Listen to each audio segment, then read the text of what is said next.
Hello everyone, my name is Tina Harpawat. Here I am representing solution of Digital Electronics 2022 paper and in this I will cover part A only. तो कुछ students थे जो previously demand कर रहे थे digital electronics के papers की, तो I found 2022 paper. So part A I prepared. Here you can see the solutions of part A. So here we go. So you can see this was the heading of the paper. अप्रैल में 2022 digital electronics 4 branches के लिए था, जिसमें CS and IT भी है. First question यहाँ पे है, prove the following Boolean identities. अच्छा, पार्ट ए जो है वो 25 वर्ड्स में आपको आंसर देना है, मतलब short answers type. So prove the following Boolean identities using the laws of Boolean algebra. यहाँ पे हमको क्या बोला है कि हमको प्रूव करना है a+b dot a+c is equals to a+bc. So मेरे पास क्या है, a+b. I can use the truth table here. a है, b है एंड c है. तीन वेरिएबल्स है. तीन वेरिएबल्स को यूज करके I can write the 0 to 7. You can see the binary number. तो टोटल 8 कॉम्बिनेशंस हो गए 0 से 7 तक के लिए. अब a+b मतलब आपने और का एक और कॉलम बना लिया. और का क्या होता है ट्रूथ टेबल, कि आपका अगर एक भी वैल्यू 1 है तो आउटपुट 1 आता है. तो यू कैन सी यहाँ पे एक वैल्यू 1 थी एंड बट हमको तो a+b पे वर्क करना है, तो इन दो कॉलम के लिए इन दो कॉलम का और किया तो यू कैन सी 1 यहाँ है 1 यहाँ है तो 1 आ गया रेस्पेक्टिवली. तो आपको और का ट्रूथ टेबल पता होना चाहिए. सेम मैंने नेक्स्ट कॉलम में किया a और c, प्लस मीन्स और यहाँ पे. देन दोनों इस कॉलम का एंड इस कॉलम का एक एंड डॉट प्रोडक्ट कर लिया. एंड की प्रॉपर्टी क्या है कि अगर एक वैल्यू भी 0 है तो यू विल गेट अ 0. तो ये मेरा लेफ्ट हैंड साइड का सोल्यूशन है. ये वाला कॉलम जो है वो मेरा लेफ्ट हैंड साइड का सोल्यूशन को डिनोट कर रहा है. नेक्स्ट है मेरा बी और सी का डॉट प्रोडक्ट. देन मुझे सेकेंड एंड थर्ड कॉलम का डॉट प्रोडक्ट करना है. And the last one is a के साथ मुझे और करना है सेकेंड लास्ट कॉलम को. ए यहाँ पे है और बी डॉट सी यहाँ पे. इन दोनों का मतलब इस कॉलम का और इस कॉलम का मैंने और किया and I am getting the result. तो मेरे को प्रूव करना था कि this part is equals to this part. So I will prove that this column is having the same values as this one and hence proved. Next है, draw the symbol and truth table for XOR gate and NAND gate. XOR gate के लिए मुझे symbol बनाना है. So you can see the truth table as well as the symbol. तो symbol में क्या होंगे, दो इनपुट्स के लिए मैंने बनाया है. तीन इनपुट्स के लिए भी बना सकते हैं, एन नंबर ऑफ इनपुट्स के लिए बना सकते हैं. तो ए इनपुट है, बी इनपुट है, then there is a XOR gate. Fine. अब मुझे क्या बनाना है, इसका सिंबल. इसको डिनोट कैसे करते हैं, ए और ये सिंबल है, ये रिप्रेजेंट करता है एक्सोर को. नेक्स्ट थिंग मुझे क्या करना है, इसका ट्रुथ टेबल. तो एक्सोर गेट की क्या स्पेशलिटी है कि अगर आपकी सेम वैल्यूज है तो आउटपुट 0 आता है, और अगर डिफरेंट वैल्यू है तो यू विल गेट अ 1. तो यू कैन सी कि यहाँ पर दोनों ए और बी वैल्यू 0 थी, then I am getting a 0. Same यहाँ पे 1 एंड 1 सेम वैल्यू है तो आउटपुट 0, डिफरेंट वैल्यू है तो you are getting a 1. So XOR का ट्रुथ टेबल हो गया. नेक्स्ट नैंड गेट के लिए पूछा है. नैंड गेट का सिंबल ये है, एंड के आगे एक बबल लगाया तो नैंड गेट बन जाता है. So same with the equation, और I can say A dot B का मुझे not A B bar. So same truth table में भी ऐसा ही होगा. एंड गेट की ट्रुथ टेबल को अगर मैं रिवर्स कर दूँ तो वो नैंड गेट की बन जाएगी. एंड गेट की क्या प्रॉपर्टी होती है कि एक भी वैल्यू 0 है तो यू आर गेटिंग अ 0. तो मुझे एंड लिखना होता तो ये 0 ये 0 ये 0 और ये 1 होता. बट नैंड क्या होगा, इसका उल्टा. तो 0 का 1 0 का 1 0 का 1 एंड 1 का 0. Okay. Now moving to the question number 3. State and prove De Morgan's law. De Morgan की फर्स्ट थ्योरम क्या थी, ए डॉट बी का whole bar is equals to A bar and A bar plus B bar. ये first law या theorem, both are the same thing. अब इसको अगर prove करना है तो प्रूव वही हम ट्रूथ टेबल से कर लो. आपको A dot B bar B का होल बार को इक्वल करना है ए बार प्लस बी बार के, या ए प्लस बी का whole bar A bar dot B बार. तो ए प्लस बी का whole bar A bar dot B bar. A plus B, तो यहाँ पे देखेंगे हम ए लिखा, ए बी के 4 कॉम्बिनेशन बना लिया. ए प्लस बी का मुझे बनाना है होल बार यहाँ पे, सॉरी ए डॉट बी का whole bar. So A dot B पहले एंड देन उसका whole bar. Is equals to A bar, A bar मतलब ए का पूरा उल्टा, तो यहाँ 0 0 1 1 है, यहाँ पे 1 1 0 0 आ गया। बी बार मतलब 0 का 1 1 का 0। अब इक्वेशन क्या कह रही है, ए बार प्लस बी बार। तो यहाँ पे आपको क्या देखना है, दिस इज इसका और इसका और 1 and 1, तो आप इसको इस तरह से देखेंगे, ए बार प्लस बी बार, ये थोड़ा सा ये साथ में नहीं होके अलग अलग है। 1 1 1 1 0 1 0 1 1 एंड 0, तो इसको इस तरह से पढ़े, A bar plus B bar. Okay, तो क्योंकि this column is equals to this column, hence proved. क्या प्रूव किया अपन ने, डी मोर्गन्स का first law. Now moving towards De Morgan's second theorem. De Morgan's second theorem क्या कहती है, ए प्लस बी का whole bar is equals to A bar dot B bar.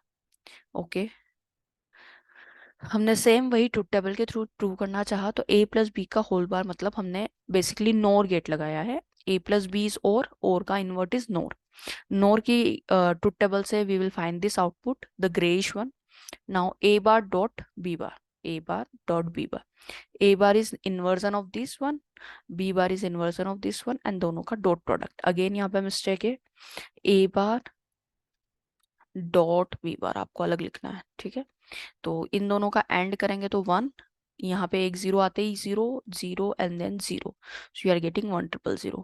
So same दोनों ही ग्रेइश कॉलम इक्वल है, तो you have proved De Morgan's theorem. Okay, next question, question number 4, why totem pole outputs can not be connected together. Totem pole outputs क्या होता है, जब हम VCC and ground के बीच में ट्रांजिस्टर्स लगाते हैं, तो टोटेम पोल आउटपुट के क्या क्यों हम साथ में उनके दोनों आउटपुट्स को कनेक्ट नहीं कर सकते। कनेक्ट इसलिए नहीं कर सकते क्योंकि एक तो इंक्रीज होने की कोशिश करता है, एक डिक्रीज होने की कोशिश करता है।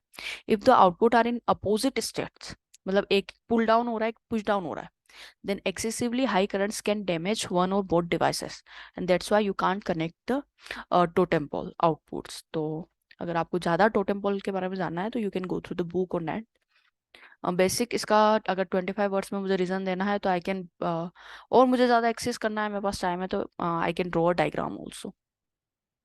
Next one is state advantages and disadvantages of TTL transistor transistor logic. तो ट्रांजिस्टर ट्रांजिस्टर लॉजिक के कुछ एडवांटेज मैंने यहाँ राइट डाउन कर दिए, कुछ डिसएडवांटेजेस नेट से उठाए, आप भी चाहे तो ले लेना। एडवांटेजेस क्या है, low power dissipation, fast rise time at the output of TTL. Disadvantage क्या हुआ है, current spikes due to totem pole connection, the output of totem pole cannot be wired ended। ये वही वाला है, पिछले क्वेश्चन में हमने बोला था कि दो आउटपुट को हम कनेक्ट नहीं कर सकते, तो यहाँ पे ये वही लिखा है कि आउटपुट को आप कनेक्ट नहीं कर सकते। क्यों नहीं कर सकते, क्योंकि उसमें एक डिवाइस के डैमेज होने का वो रहता है, डेंजर। तो यही वो ही इसका एक एक्चुअली डिसएडवांटेज आ गया। तो टीटीएल में टोटेम पोल आउटपुट आएगा और वो उसका इस डिसएडवांटेज। तो 4 और 5 एक तरह से कनेक्टेड हो गया हमारा। अगर मैं वो पॉइंट जानती हूँ तो I can write it in the disadvantage. Okay, next question is defined combinational logic. Combinational logic क्या होगा, बेसिकली हम जब डी पढ़ना शुरू करते हैं या डिजिटल इलेक्ट्रॉनिक्स पढ़ना शुरू करते हैं, तो हम कैसे इंक्रीज करते हैं अपने पढ़ने को, पहले हम बेसिक गेट पढ़ते हैं, फिर हम यूनिवर्सल गेट पढ़ते हैं, फिर क्या करते हैं, गेट्स को मिला के आप डिवाइसेस बनाते हो या सर्किट्स बनाते हो। तो जो आप गेट्स या बेसिक यूनिट लाइक एंटिटीज को कनेक्ट करके, बेसिक लॉजिक गेट्स को या यूनिवर्सल लॉजिक गेट्स को कनेक्ट करके कुछ अलग सर्किट्स बना रहे हैं, that is combination of logics is the combinational logic gate. तो बेसिकली वही है, encoder, decoder, multiplex, demux, adder, subtractor. If you know half adder में हम क्या लगाते हैं, हाफ एडर में मैं एंड गेट लगा रही हूँ, एक्सोर लगा रही हूँ, इनका कॉम्बिनेशन बना रही हूँ किसी तरह से, और वो एडिशन का वर्क कर रहा है। तो that is the advantage of combination logic circuit. अच्छा, मैं कॉम्बिनेशन लॉजिक सर्किट में एक लाइन लिखती हूँ कि इसका जो आउटपुट है, the output of combinational circuit is determined from the present combination of input, और ये प्रीवियस इनपुट से इसका कोई लेना देना नहीं है। क्यों लिखती हूँ मैं एक लाइन, क्योंकि ये बेसिक और मेन डिफरेंस है कॉम्बिनेशनल और सिक्वेंशियल सर्किट। जब हम सिक्वेंशियल सर्किट का भी एक क्वेश्चन आया है, मतलब the paper maker has set the questions like this कि वो इंटर रिलेटेड है। जब मैं कॉम्बिनेशनल लॉजिक गेट का, ये लॉजिक सर्किट का क्वेश्चन दे रही हूँ, आंसर लिख रही हूँ क्वेश्चन नंबर 6 में, और एक और अपकमिंग क्वेश्चन होगा कि सिक्वेंशियल सर्किट क्या है, तो कॉम्बिनेशनल लॉजिक गेट में मैं ये तो कॉम्बिनेशन से जो बन रहा है that is combinational logic gate, मुझे उसके एग्जाम्पल भी पता है। But what the important thing कि आपको उसके बारे में एक लाइन ये लिखनी है कि जो इसमें आउटपुट होगा वो केवल और केवल प्रेजेंट इनपुट पे, प्रेजेंट कॉम्बिनेशन ऑफ इनपुट पे प्रेजेंट पता है बेस्ड है। इसको कोई फीडबैक से या प्रीवियस इनपुट से कोई लेना देना नहीं है। Now next one, you can see the draw the diagram, और ये क्वेश्चन था शायद, डिजाइन प्रोसीजर और कॉन्फ़िगरेशन। तो यहाँ पे एन इनपुट वेरिएबल है, कोई combinational logic circuit, and you are getting M output variable. अब अगर मैं हाफ एडर के केस में इसको बोलती हूँ तो मेरे पास इनपुट्स क्या होंगे, A B, then I am getting sum as the output as well as carry as the output. तो M number of outputs is possible. Now what is edge triggered flip flop? Explain the flip flop excitation table of R S flip flop. तो यहाँ पे जब आपको flip flop excitation table पूछी है तो आपको आर एस फ्लिप फ्लॉप के बेसिक ट्रूथ टेबल के बारे में पता होना चाहिए। ओके, तो edge triggered flip flop is a modification to latch. Latch और फ्लिप फ्लॉप दो चीजें होती है, और एज ट्रिगर्ड फ्लिप फ्लॉप क्या होता है, उस लेच में अगर मैं क्लॉक अप्लाई कर दूं then that is a edge triggered. और क्लॉक में भी ऐसा है कि वो एज पे, अगर स्टेट कब चेंज होगी, जब उसकी एज चेंज हो रही है, like during a small period of time when the clock pulse is changing from 0 to 1, तभी वो ट्रिगर हो रहा है। या फिर 1 to 0, अगर वो पॉजिटिव एज ट्रिगर्ड है या वन नेगेटिव एज ट्रिगर्ड है। अगर नेगेटिव एज ट्रिगर्ड आपका फ्लिप फ्लॉप है तो जब 1 से 0 पे फॉल हो रही है ना एज, तब आपका सर्किट ट्रिगर हो रहा है, तो इसको हम बोलेंगे as triggered flip flop. Okay, और अब नेक्स्ट हम बात क्या कर रहे हैं, एक्साइटेशन टेबल के बारे में। तो excitation table is something like that कि you know the output and you want to know the inputs. मतलब मुझे क्या आउटपुट चाहिए मेरे सर्किट से ये तो मुझे पता है, बट मैं उसके लिए क्या इनपुट अप्लाई करूं, इनपुट्स को किस तरह से एक्साइट करूं that I get the desired output is your excitation table. And again I am saying कि you if you want to know the excitation table, excitation output, तो आपको पहले उसकी ट्रुथ टेबल पता होना चाहिए। किसकी, यहाँ पे हमसे पूछा आर एस फ्लिप फ्लॉप की, तो मुझे आर एस फ्लिप फ्लॉप के बारे में पता होना चाहिए। ठीक है, जब आप आर एस फ्लिप फ्लॉप के लिए अगर मैं रफली एक ट्रूथ टेबल बताऊं, तो आर एस फ्लिप फ्लॉप की क्या स्पेशलिटी है कि जब आप 0 0 इनपुट देते हैं ना, क्यू एन की वैल्यू, क्यू एन मतलब प्रेजेंट स्टेट, क्यू एन की वैल्यू अगर 0 है और एस और आर की वैल्यू 0 है, तो जब क्यू एन की वैल्यू 0 है तो मेरी नेक्स्ट स्टेट की वैल्यू भी 0 आती है। जब क्यू एन की वैल्यू 1 है तो मेरी नेक्स्ट स्टेट की वैल्यू, यहाँ पे second last column, last column मेरा होगा नेक्स्ट स्टेट, है ना। तो मैं जब एस और आर दोनों ही 0 है तो जो भी मैं क्यू एन की वैल्यू दे रही हूँ, मेरा next set Q N plus पे वन भी वही आ रहा है। ठीक है, तो इसको हम बोलते हैं we are getting Q N as the output. Next है एस एंड आर की वैल्यू 0 1 है, एंड आप सप्लाई कर रहे हैं क्यू एन एज 0। तो एस और R you are setting reset bit as 1, set and reset. Okay, so अगर आप रीसेट बिट को 1 सेट कर रहे हैं तो आपका नेक्स्ट सेट में आउटपुट भी रीसेट, रीसेट में 0 आएगा। Again 0 and 1, but you are supplying qn as 1, but again the thing is same, आपने रीसेट बिट को सेट किया है तो यहाँ पे भी आपको 0 ही मिलेगा। तो मोटा मोटा यहाँ देखें तो इसका आउटपुट 0 आ रहा है। नेक्स्ट है मेरे पास सेट बिट को मैंने 1 किया है, रीसेट को 0 किया है, और क्यू1 को एक बार 0 दिया। क्योंकि सेट बिट सेट है I am getting 1 as the output, क्योंकि सेट बिट सेट है मैं अगर क्यू को 1 दूं तो भी मेरे को 1 ही मिलेगा। तो मोटा मोटा मुझे 1 आउटपुट मिला। अब दो कॉम्बिनेशन और पॉसिबल है, मैं यहाँ लिखती हूँ। अब मेरे पास एस और आर की वैल्यू 1 1 है, और क्यू एन की वैल्यू मैं 0 दे रही हूँ। एस और आर की वैल्यू 1 1 है और क्यू एन की वैल्यू मैं 1 दे रही हूँ। इन दोनों ही केस में आउटपुट अनडिफाइंड होता है, तो हम कहते हैं डोंट केयर कंडीशन। ठीक है, तो ये मेरी एस आर फ्लिप फ्लॉप की एक्चुअल ट्रूथ टेबल है। फाइन, अब मुझे इसकी एक्साइटेशन टेबल लिखनी है। तो एक्साइटेशन टेबल आप कैसे लिखते हैं, इस एक्साइटेशन टेबल में आप ये कर सकते हैं कि जब आपको क्या लिखना है कि मुझे आउटपुट पता है, miss you know the third column and fourth column, and you want to know the S and R, आपको इनपुट फर्स्ट और सेकंड कॉलम फाइंड आउट करना है। तो अब आप देखो Q N and Q N plus one की value 0 0 है। Q N and Q N plus one की वैल्यू 0 0 कहाँ है, first row, third row, first row and third रो पे मेरे Q N and Q N plus one की value 0 0 है। उस केस में एस एंड आर की वैल्यू क्या है, एस की वैल्यू तो 0 है, एस की वैल्यू तो 0 है, बट आर की value is one time 0 and one time 1। तो कभी 0 है कभी 1 है, उसको हम लिख देते हैं डोंट केयर। तो एस की वैल्यू 0 है, आर की वैल्यू है don't care. Okay, next thing is जब एस की value, sorry Q N is 0 and Q N plus 1 is 1, ये हमको कहाँ मिल रहा है, एक तो यहाँ पे Q N is 0, Q N plus 1 is 1।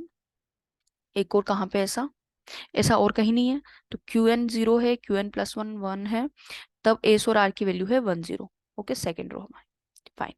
अब है क्यू एन आपका 1 है, क्यू एन प्लस 1 आपका क्या है 0। तो 1 0 वाला केस मुझे मिलता है यहाँ पे इस रो में एंड यहाँ पे, ठीक है। एक्चुअली नहीं, यहाँ तो नहीं है, इसमें तो हमको पता ही नहीं है। तो 1 0 वाले केस में मुझे मिल रहा है 0 1, ठीक है। तो I have written here. Next one है मेरे पास 1 1 वाला केस। 1 1 वाला केस यहाँ पे है और यहाँ पे है। 1 1 वाले केस में एस आर की वैल्यू 0 0 और यहाँ पे 1 0, मतलब एस की वैल्यू इज डोंट केयर, तो यहाँ पे हमने लिख लिया डी 0। तो ये हो गया हमारा excitation table for S R. तो basically you should know this truth table, तो आप इसको इसमें कन्वर्ट कर सकते हैं। ओके, I think you are clear with this. See यहाँ पे ऑलरेडी बनाया हुआ था मैंने। तो अब इसको अगर आपको नहीं पता है तो पहले ट्रूथ टेबल कैसे आई वो आप थोड़ा एसआर फ्लिप फ्लॉप को स्टडी करके देखेंगे। अब है रेस अराउंड कंडीशन क्या होती है। एसआर फ्लिप फ्लॉप में प्रॉब्लम आई थी 1 1 इनपुट पे, उसको ओवरकम करने के लिए नेक्स्ट फ्लिप फ्लॉप वॉज जेके।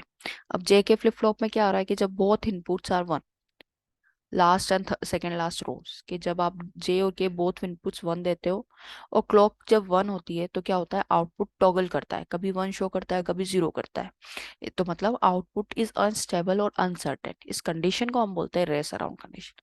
तो ये जेके फ्लिप फ्लॉप का सर्किट डिजाइन कर दिया और इसको हमने एक बार डिस्क्राइब कर दिया। Question number 9, see I have already told you कि कहीं ना कहीं आगे सिक्वेंशियल सर्किट भी पूछा है। तो कॉम्बिनेशनल सर्किट में प्रीवियस इनपुट से कोई लेना देना नहीं था, बट जब हम सिक्वेंशियल सर्किट की बात करते हैं तो प्रेजेंट इनपुट पे तो डिपेंड करता ही है, वो प्रीवियस इनपुट्स पे भी डिपेंड करता है। मतलब एक फीडबैक और है। एग्जाम्पल हम बोले तो इसका फ्लिप फ्लॉप हो सकता है। The sequential circuit is a special type of circuit. उसमें क्या होता है, the output of the sequential circuit depend on both the combination of present input and the previous output. जो भी आउटपुट है वो वापस एज अ फीडबैक आपके लिए फीडबैक की फॉर्म में पहले एक मेमोरी एलिमेंट क्या होगा, फ्लिप फ्लॉप। तो आपका जो प्रीवियस आउटपुट है मेमोरी एलिमेंट में जाके स्टोर हो रहा है और नेक्स्ट साइकिल के लिए एज ए इनपुट वर्क कर रहा है। तो आपका जो आउटपुट प्रीवियस आउटपुट भी वर्क कर रहा है और प्रेजेंट स्टेट के लिए। तो मतलब present input as well as previous output दोनों चीजें चाहिए तब हमारा होता है सिक्वेंशियल सर्किट। और इसमें एक स्पेशल सर्किट हम यूज करते हैं, that is memory element. Comparison पूछा है सिंक्रोनस एंड असिंक्रोनस काउंटर का। Counter we use to count. Counters कैसे बनते हैं, फ्लिप फ्लॉप का कॉम्बिनेशन कर देते हैं तो काउंटर बनते हैं। दो टाइप के काउंटर्स होते हैं, सिंक्रोनस एंड असिंक्रोनस। अगर किसी काउंटर में, ये कोई भी फ्लिप फ्लॉप हो सकता है, ओके, मैंने 2 बिट का कोई फ्लिप फ्लॉप लिया है, अगर एक ही क्लॉक पल्स है वो मैंने यहाँ पे भी दी फर्स्ट फ्लिप फ्लॉप को, वही क्लॉक मैंने आगे भी दी थी, मतलब सेम क्लॉक पे सिंक्रोनस, मतलब सेम क्लॉक पे दोनों फ्लिप फ्लॉप वर्क कर रहे हैं, वो कहेंगे सिंक्रोनस। एक और टाइप का फ्लिप फ्लॉप है, 2 बिट का फ्लिप फ्लॉप डिजाइन किया, सॉरी एक और टाइप का काउंटर है, 2 बिट का मैंने काउंटर डिजाइन किया है, that's why I am using 2 flip flop. अब यहाँ पे मैंने जो क्लॉक दी है ना, वो एक फर्स्ट टाइम तो मैंने इंडिविजुअल क्लॉक दी। अब इसका जो आउटपुट है, पहले फ्लिप फ्लॉप का आउटपुट वर्क कर रहा है as a clock to other flip flop, इसका आउटपुट फिर नेक्स्ट के लिए, मतलब क्लॉक एक टाइम पे एक ही दे रहा है, इसको हम कहते हैं असिंक्रोनस काउंटर। देखते हैं क्या डिफरेंस लिखे हैं। All flip flop in synchronous counter are triggered simultaneously by the same clock. You can see एक ही क्लॉक मैंने फर्स्ट फ्लिप फ्लॉप को भी दी है, सेकेंड को भी दी है। In the asynchronous various flip flops are activated with the different clocks। different clock कहाँ से आ रही है, output of one is working as the input clock for other। asynchronous counters operate more slowly than asynchronous। तो हाँ, क्योंकि synchronise की speed fast होगी, क्योंकि क्लॉक आपको पास फर्स्ट पहली बार से ही अवेलेबल है। असिंक्रोनस तो वेट करेगा कि आपका आउटपुट आए तब जाके इसको क्लॉक मिलेगी, तब ये बिट्स जनरेट करेगा। तो असिंक्रोनस ऑब्वियसली स्लो चलेगा। There are no decoding issues using synchronous counter। The synchronous counter produces decoding errors। अगर एक भी फ्लिप फ्लॉप गड़बड़ होता है तो आउटपुट में बिट में एरर आएगा। सिंक्रोनस काउंटर का एक और नाम है पैरेलल, क्योंकि क्लॉक आप पैरेलल फॉर्म में दे रहे हैं। Serial counter is another, serial मतलब सीक्वेंस में वर्क चल रहा है, तो सिंक्रोनस काउंटर का ही अलग नाम है या सेकंड नेम है सीरियल काउंटर। तो ये 10 क्वेश्चन थे पार्ट ए के डी के 2022 के 2022। तो 2022 के पेपर के हमारे पास ये 10 क्वेश्चन है पार्ट ए के। नेक्स्ट वीडियो में जो बनाऊंगी उसमें part B I will solve. तो I think you like it. If you like, please like and subscribe. Thank you.